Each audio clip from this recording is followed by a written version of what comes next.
अस्सलाम वालेकुम स्टूडेंट्स, कैसे हैं आप सब। I hope you all are doing well. आज के इस लेक्चर में हम ये सीखेंगे कि हमने कूलम्स लॉ को किस तरह से स्टडी करना है, किस तरह से हमने इस लॉन्ग क्वेश्चन को पेपर में अटैम्प्ट करना है और किस तरह से हमने इस लॉन्ग क्वेश्चन को बोर्ड एग्ज़ाम के लिए प्रिपेयर करना है। तो चलिए स्टार्ट करते हैं। सबसे पहले कूलम्स लॉ दिया किसने था? चार्ल्स कूलम ने दिया था ये लॉ। कब? 1784 में। तो सबसे पहले आप हेडिंग देंगे गिवन बाय की।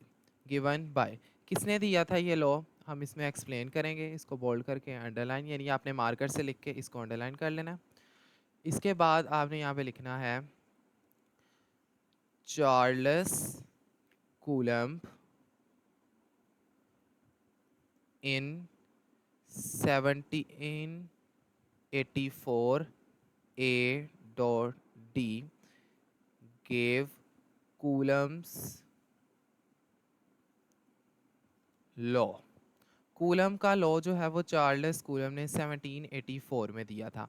अब एडी का क्या मतलब है? ये डेथ के बाद की ना डेट्स हैं हज़रत ईसा अलैहिस्सलाम की। डेथ की बाद की जो डेट्स हैं वो आफ्टर डेथ के चलती हैं और बीडी जो होती हैं वो बिफोर डेथ की डेट्स चल रही होती हैं। नेक्स्ट आ जाएगी आपके पास स्टेटमेंट। इस लॉ की स्टेटमेंट क्या है? लॉ की स्टेटमेंट ये है कि अगर आपने कोई भी दो चार्जेस पास रखे हुए हैं, डिपेंड करता है कि वो चार्जेस सेम हैं या डिफरेंट हैं।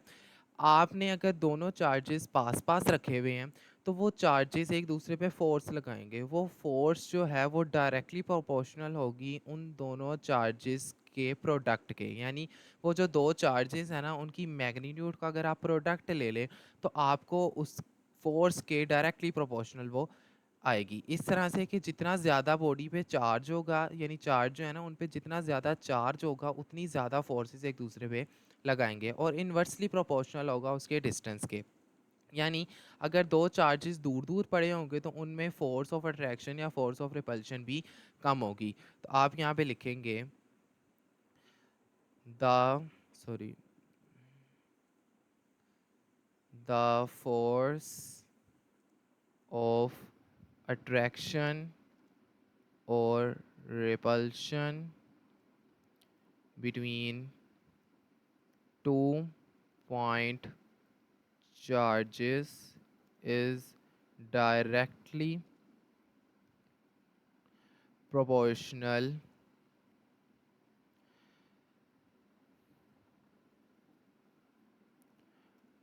to the product of magnitude of charges and inversely proportional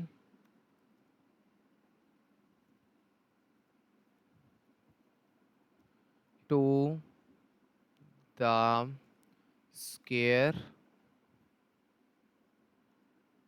of the distance between them। तो हमने लिखा क्या स्टेटमेंट में कि वो फोर्स या तो वो अट्रैक्शन की हो सकती है या तो वो रिपल्शन की हो सकती है। तो वो force, the force of attraction और repulsion between two point charges is directly proportional to the product of magnitude of charges. दोनों चार्जेस जो हैं वो उसके प्रोडक्ट के इक्वल होंगे and inversely proportional to the square of the distance between them. जितना ज़्यादा डिस्टेंस होगा उनके दरमियान उतना ही फोर्स जो है उसके दरमियान कम होगी। नेक्स्ट आपने डायग्राम की हेडिंग देनी है और यहाँ पे डायग्राम बनानी है। डायग्राम हम यहाँ बना नहीं सकते इसलिए हम यहाँ पे इसको इंसर्ट कर लेते हैं। पिक्चर ऑलरेडी मैंने ली हुई है तो हम यहाँ पे इसको इंसर्ट कर लेते हैं।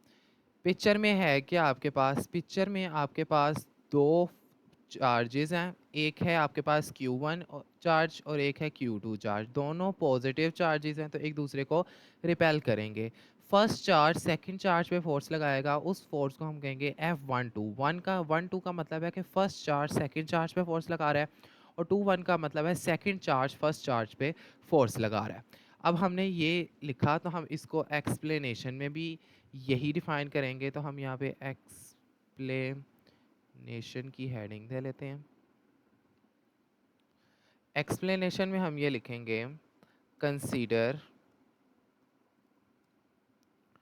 To charges having positive charge Q1, subscript में आपने इसके 1 लिखना है इस तरह से Q1 and Q2 full stop, they repel each other in such a way that charge 1 will exert a force on charge 2 and charge 2 will also exert a force on charge 1। ये आपकी एक्सप्लेनेशन हो जाएगी। Next आ जाएगी आपके पास derivation, तो आप heading देंगे derivation की। अब आपने लॉन्ग क्वेश्चन की स्टेटमेंट में ही कहा हुआ है कि जो फोर्स अप्लाई होगी वो डायरेक्टली प्रोपोर्शनल होगी आपके दोनों चार्जेस के प्रोडक्ट के। तो आप यहाँ पे लिखेंगे F is directly proportional to Q1, subscript में आपने इसके 1 लिखना है और साथ ही आ जाएगा Q चार्ज है तो यहाँ पे Q2 आ जाएगा साथ। ये डायरेक्टली प्रोपोर्शनल हो गई और इसको हम नाम दे देंगे इक्वेशन नंबर 1 का। ये इक्वेशन नंबर 1 हो जाएगी आपके पास। नेक्स्ट हमने कहा कि इन्वर्सली प्रोपोर्शनल है डिस्टेंस के स्क्वायर के, तो हम यहाँ पे लिखेंगे F is inversely proportional to 1 divided by R का स्क्वायर आ जाएगा यहाँ पे। तो हम यहाँ पे पावर लगा लेंगे इसके ऊपर और इसको हम नाम दे देंगे इक्वेशन नंबर 2 का। अब आप यहाँ पे लिखेंगे combining equation 1 and 2। Equation number 1 और 2 को हम क्या कर रहे हैं, कंबाइन कर रहे हैं। कंबाइन करके आपकी इक्वेशन क्या बन जाएगी, F is directly proportional to, ये जो Q1 और Q2 लिखे हैं हमने यहाँ पे, इसको ऐसे ही यहाँ पे लिख लेंगे एंड डिवाइड में आ जाएगा R का स्क्वायर, तो हम इसको यहाँ पर इस तरह से लिख लेंगे। इसको हम नाम दे देंगे इक्वेशन नंबर 3 का। इक्वेशन नंबर 3 का हम इसको नाम दे देते हैं। नेक्स्ट आपके पास आ जाएगा कि यहाँ पे डायरेक्टली प्रोपोर्शनल के साइन को जब आपने ख़त्म करना है तो एक इक्वल का साइन लगाना है। इक्वल का जब साइन लगाते हैं तो साथ एक कांस्टेंट लगाते हैं, वो कांस्टेंट होगा आपके पास के क्या है आपके पास, के है आपके पास कूलम्स कांस्टेंट के साथ लगेगा। तो इसको हम एक्सप्लेन करेंगे किस तरह से कि ये कूलम कांस्टेंट है। अब इस के की वैल्यू क्या होती है, तो हम यहाँ हेडिंग देंगे वैल्यू ऑफ के की वैल्यू क्या है आपके पास, तो हम यहाँ पे इसको एक्सप्लेन करेंगे। वैल्यू ऑफ के बोल्ड करके अंडरलाइन कर लेंगे, आपने मार्कर से लिख के इसको अंडरलाइन कर लेना। के की वैल्यू क्या है, के की वैल्यू जो है वो फिक्स है आपके पास ऑलरेडी। इसको हमने नाम नहीं दिया इक्वेशन का, तो इसको इक्वेशन का नाम भी दे लेते हैं। ये हो जाएगी आपके पास इक्वेशन नंबर 4। अब यहाँ पे हम के की वैल्यू डिफाइन करेंगे। के किसके इक्वल है आपके पास, के इज़ इक्वल टू के की वैल्यू है 1 डिवाइडेड बाय 4, साथ आ जाएगा आपके पास पाई। तो यहाँ पे हम पाई का सिंबल जो है उसको भी इंसर्ट कर लेते हैं। यहाँ पर होगा कहीं पाई नहीं है, चलें हम यहाँ से सर्च कर लेते हैं। तो ये पाई हमने यहाँ पे लगा दिया 1/4 पाई, साथ आ जाएगा आपके पास एप्सोलूट नोट। तो ये एप्सोलूट और नोट साथ नीचे आपने क्या करना है, छोटा सा सर्कल लगा देना है इस तरह से। तो ये एप्सोलूट नोट बन जाएगा। एप्सोलूट नोट की वैल्यू जो है वो फिक्स होती है। अब हम बताएंगे कि एप्सोलूट नोट है क्या आपके पास। तो आप यहाँ लिखेंगे where absolute note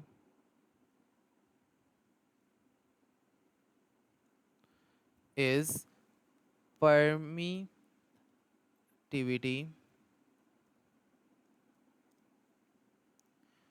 for free space। इस ये ना वैक्यूम में एक फिक्स कांस्टेंट होता है जिसके लिए हम इसको यूज़ करते हैं। तो आपने यहाँ पे इसलिए फ्री स्पेस लिखा है, where absolute naught is permittivity for free space having value. Value क्या है इसकी, इसकी वैल्यू भी आपके पास फिक्स है पहले से ही। इसकी वैल्यू होती है 8.5, यहाँ लिख लेते हैं 8.85 मल्टीप्लाई 10 रेज टू पावर, इस तरह से आ जाएगा, मल्टीप्लाई 10 रेज टू पावर -12। तो ये इसकी वैल्यू है। अब इसका यूनिट क्या आएगा, इसका यूनिट है कूलम स्क्वायर पर न्यूटन पर मीटर स्क्वायर। यहाँ पे आ जाएगा पर मीटर स्क्वायर।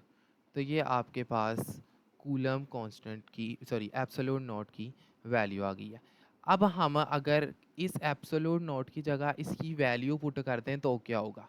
अब हम यहाँ इक्वेशन को दोबारा से रीराइट कर लेते हैं और यहाँ पे हमें के की वैल्यू मिल जाएगी।